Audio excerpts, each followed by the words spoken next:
कि बाड़मेर जिले में क्या लक्ष्य रखा गया था, क्योंकि 42 लाख की घोषणा हुई, तालियां भी बजी। 42 लाख का टारगेट आपका 1 महीने बाद खत्म हो रहा है मार्च में।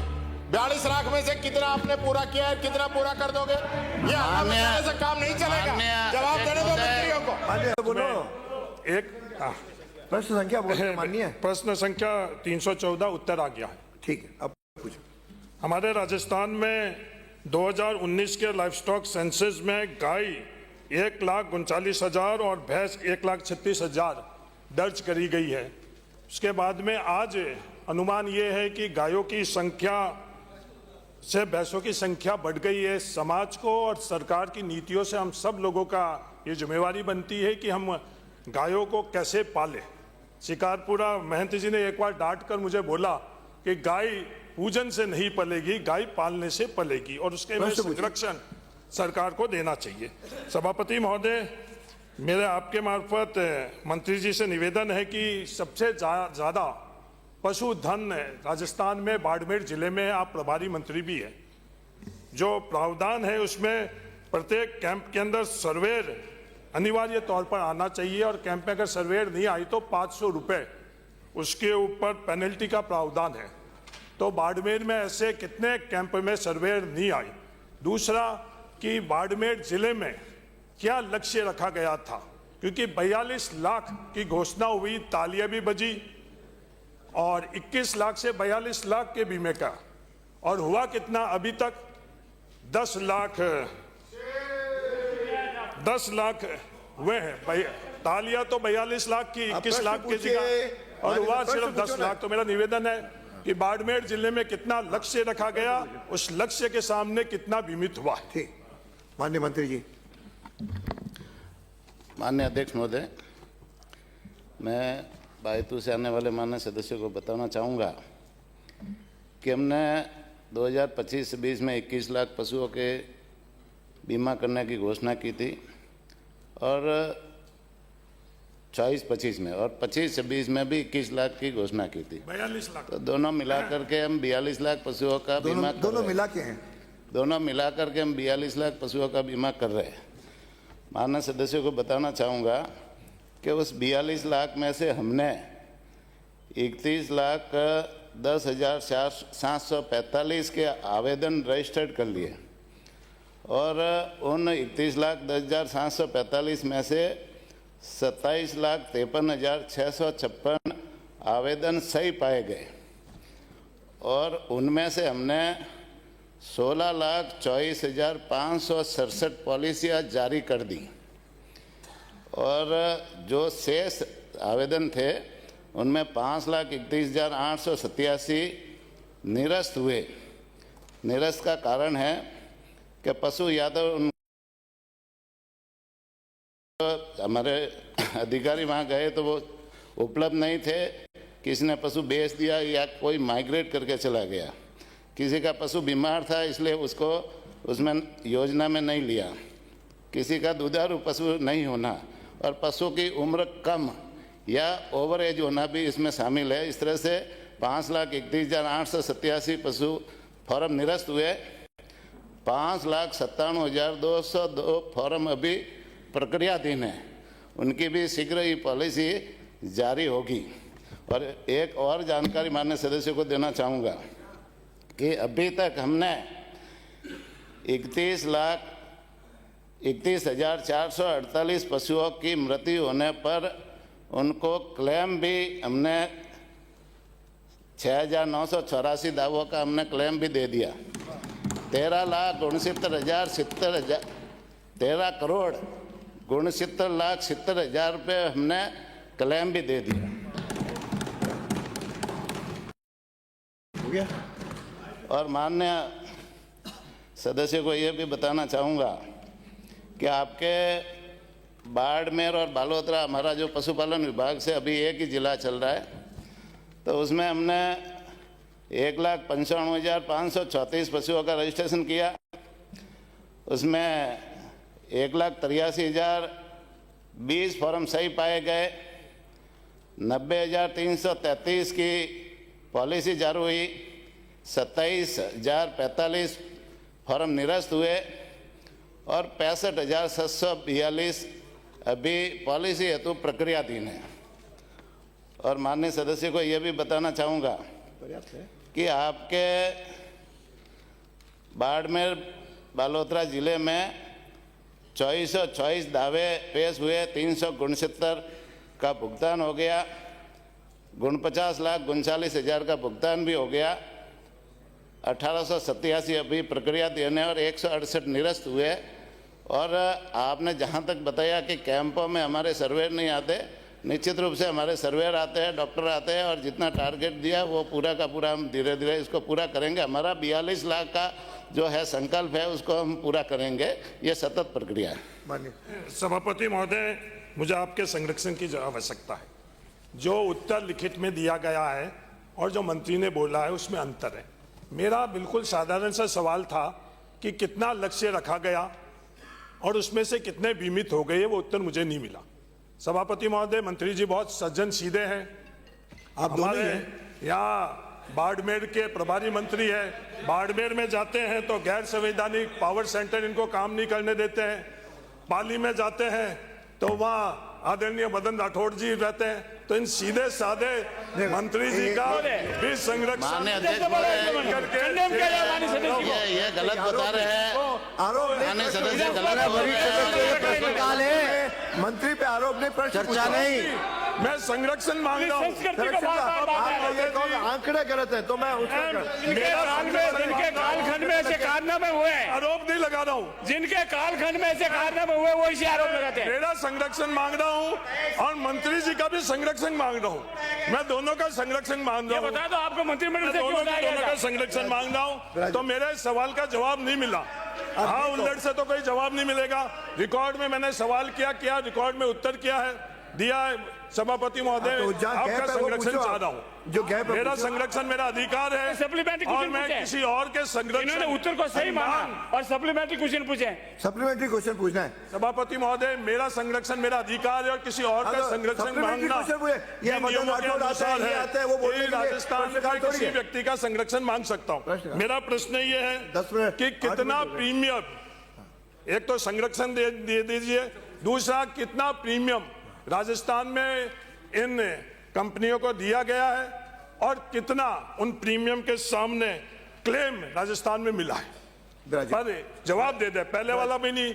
जोगाराम की जगह हाउलट से तो जवाब मिलेगा नहीं, जवाब तो ऑन रिकॉर्ड होगा जब भी होगा। प्रश्न भी पूरे प्रश्न रूप में होगा तो उत्तर जरूर मिलेगा। पूरे प्रश्न का रूप नहीं होगा तो फिर यही चीज होगी। लेकिन पहले आपने कई और तकिया कलम लगा दिया ना, गैर संविधानिक लोगों से घिरे रहते हैं, ये करते हैं, ये बोलने का पूरे प्रश्न में नहीं है। माननीय सदस्य, ब्राजी माननीय सदस्य को यह बताना चाहूंगा। मंत्री जी बोल रहे हैं, मंत्री जी बोल ब्राजो कोई आरोप है तो उसे एक्सपेंज कर दिया जाए। ब्राजो हो गया। माननीय सदस्य, आप है ना, अरे इनका प्रश्न, अरे उत्तर मैं अगला प्रश्न पुकारूंगा। अध्यक्ष महोदय, मैं कोई प्रश्न, अध्यक्ष महोदय, माननीय अध्यक्ष अरे आप महोदय। क्यों माननीय सदस्य है आप किताब, अरे मनीष यादव, मनीष नो बैठिए, ये काम मेरा है। आपको चुप कराना तो यहाँ आके बैठो। When I am here, then you don't take anything. मेरा आपसे एक ही निवेदन है, आप इस किताब को पढ़ लो। कोई भी प्रश्न और उसका उत्तर 5 मिनट के अंदर होना चाहिए ताकि 12 प्रश्न आ सके। लेकिन एक ही प्रश्न पे यदि हम बाकी तकिया कलाम जोड़ेंगे, पूरे प्रश्न पूछो, टू द पॉइंट पूछो, टू द पॉइंट उत्तर आए। और कहीं यदि नहीं आता तो आप वापस उसका पूछ लो, जितना उत्तर होगा वो देंगे, नहीं होगा तो आगे रेफरेंस हो जाएगा। माननीय मंत्री। माननीय अध्यक्ष महोदय, मैं माननीय सदस्य को बताना चाहूँगा कि हमने अभी जो बीमा किया है उसमें अभी मैंने बताया था 13,69,70,000 रुपये की क्लेम राशि हमने पशुपालकों के खाते में डाल दी। और अभी तक हमने इस योजना में 1,51,00,000 रुपये SIPF को ट्रांसफर भी कर दिया। जो बीमा कंपनी है उनको ट्रांसफर भी कर दिया। ये जो पूछ रहे हैं वो दूसरा ये पूछ रहा है, उन्हीं पे आ रहा हूँ ना, ये आ रहा है, कह दिया मंत्री जी, ये क्लेम ही बता रहा हूँ ना। माननीय सदस्य, क्लेम बता रहे हैं। पहले तो माननीय सदस्य है ना, इनको जिनके घर कांच के बने होते हैं वो दूसरों के घरों पे पत्थर नहीं मारते। माननीय सदस्य, पूर्ववर्ती सरकार ने, माननीय अध्यक्ष महोदय, पूर्ववर्ती सरकार ने 2023-24 में मुख्यमंत्री कामधेनु बीमा योजना शुरू की, जिसमें 2 दुधारू गाय और भैंस की बीमा करने की घोषणा की थी। योजना की क्रियान्विति हेतु करोड़ों रुपए का व्यय कर महंगाई राहत शिविर लगाए, जिसमें 1 करोड़ 10 लाख पशुपालकों को बीमा आवेदन लिए। योजना में केवल 687 पशुपालकों के 1067 पशुओं का बीमा किया। योजना अंतर्गत 23 क्लेम के दावे लिए गए। कंपैरिजन तो करेंगे, आप अपनी बात सुनना नहीं चाहते हो। 1 करोड़ 10 लाख, ये दोनों या तो पूछो मत पूछो। माननीय अध्यक्ष महोदय, 1 करोड़ 10 लाख के इन्होंने आवेदन लिए पशुपालकों के, उसमें से 1067 पशुओं का बीमा किया और उसमें 23 के क्लेम दावे लिए, जिसमें से उन्होंने एक भी क्लेम दावे की राशि पशुपालक को नहीं दी। एक भी पशुपालक को भुगतान नहीं किया।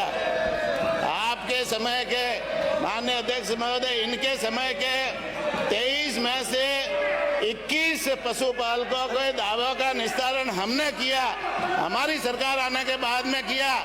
7,33,000 का भुगतान हमारी सरकार ने किया। निश्चित रूप से आपकी पूरी योजना ही फेल हुई।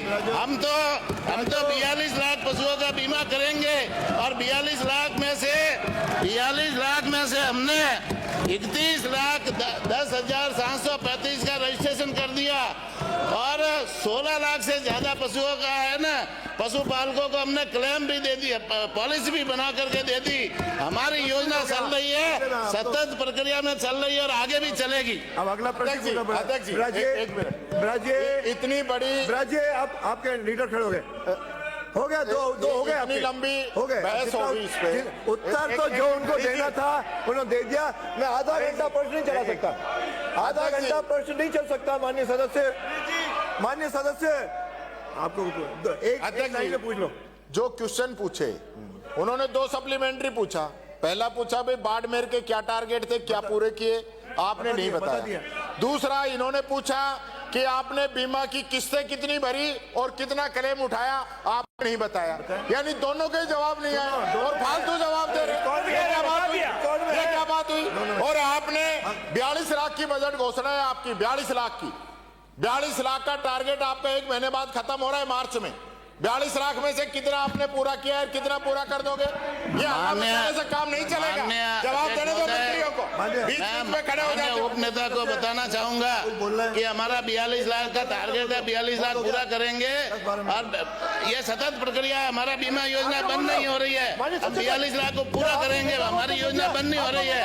आपने तो उस योजना को ऐसी कर दी कि आपने एक भी क्लेम दावा पेश नहीं किया, लेकिन हम 42 लाख पूरा करेंगे और इसी सदन में आपको बताएंगे कि हम 42 लाख का पूरा बीमा करेंगे। अगला प्रश्न प्रताप सिंह सिकरी। प्रश्नकाल में बहस नहीं होती, प्रश्नकाल में बहस नहीं होती, उत्तर सुनना होता है, कोई पूछना क्वेरीज होती है। माननीय मार्च तक का टाइम है, कर देंगे क्या मार्च तक का? आपने अभी बोला है यहाँ पे, आपने कहा हम टारगेट पूरा करेंगे। मार्च तक का टाइम है, आप पूरा करेंगे क्या? बताओ, माननीय बताओ, आप बताओ। जवाब नहीं है, जवाब नहीं दे पाओगे क्योंकि आप टारगेट पूरे नहीं कर सकते। माननीय अध्यक्ष महोदय, माननीय अध्यक्ष महोदय, ताशा मत निकालो अपने, बदतमीजी का ठेका ले रखा है कांग्रेस ने। अध्यक्ष महोदय, हर समय बदतमीजी करता है, तमीज से बात करना चाहिए। ये सदन है, आपके गुलाम नहीं है, मंत्री है, तमीज से बात करो। आपको खड़े होना, खड़े हो जाओ, सवाल पूछ लो। यानी जवाब दे नहीं सकते। माननीय अध्यक्ष महोदय, जवाब सवाल पूछा है ना, आप बजट घोषणा है उसी का पूछा है। अध्यक्ष महोदय, ब्राजे 12 जिले में वर्तमान में शेरगढ़ वन्य जीव अभयारण्य की वन भूमि पर कोई अतिक्रमण नहीं है। यहाँ के क्या करोगे? उल्लेखनीय है कि शेरगढ़ वन्य जीव अभयारण्य में वर्ष 2025 में करवाए जा रहे विकास कार्यों से पूर्व अपने सीट पे तो क्षेत्र निरीक्षण एवं सर्वे के आधार पर पाया गया था कि कुछ लोगों द्वारा अतिक्रमण किया हुआ है, जिनके विरुद्ध वन जीव संरक्षण अधिनियम 1972 की धारा 34A के अंतर्गत कार्रवाई कर वन भूमि को अतिक्रमण मुक्त करवा लिया गया है। खंड 2, जी हां, शेरगढ़ वन्यजीव अभयारण्य की भूमि से अवैध कब्जे हटाने हेतु विभाग द्वारा की गई कार्रवाई का विवरण परिशिष्ट 1 पर संलग्न है। खंड 3, भविष्य में अभयारण्य की वन भूमि पर अतिक्रमण की पुनरावृत्ति रोकने हेतु कार्य योजना में निम्न कार्य प्रगतिरत है। वन्य सीमा पर सुरक्षा दीवार बनाना जिससे वन सीमा स्पष्ट रहे एवं अतिक्रमण न हो सके। अभयारण्य क्षेत्र में वन मार्ग संधारित कर सतत पेट्रोलिंग एवं गश्त कार्य किया जा रहा है जिससे अवैध अतिक्रमण पर पूर्ण रोक लग सके। वन कर्मियों को रहने हेतु एंटी पोचिंग कैंप एवं वन चौकी का निर्माण कराया जा रहा है।